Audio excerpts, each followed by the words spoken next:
Okay, so now I'm gonna start over. And that wasn't as long. So you wanna measure it so it's gonna cover your foot. Okay. And then maybe come up a little bit higher than that.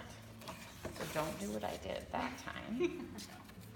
That's how we learn, but see, now I can cut your edges right here on camera.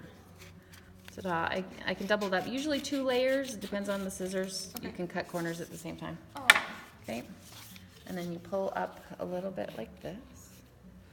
Make sure I'm there. So you have a place to start with, and then you start by the toes. You don't want to finish at the toes because if you went too long, that would tape into your toes, and that's not a great feeling.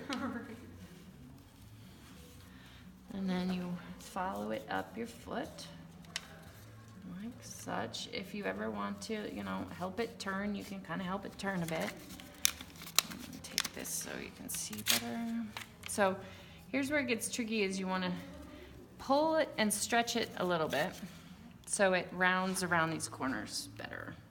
And that's what I have. So I'm pushing outwards as I round the corner, and I'm giving it a little bit of pull. But as soon as you're past the narrow part of your Achilles, then you can kind of do the same. Push it up and then down. Okay?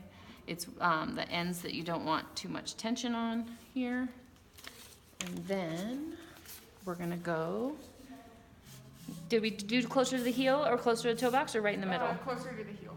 Closer to the heel, okay? And then this one I kind of do a Band-Aid tear in the middle just because it feels like it's an easier one, but you can do the other way as well.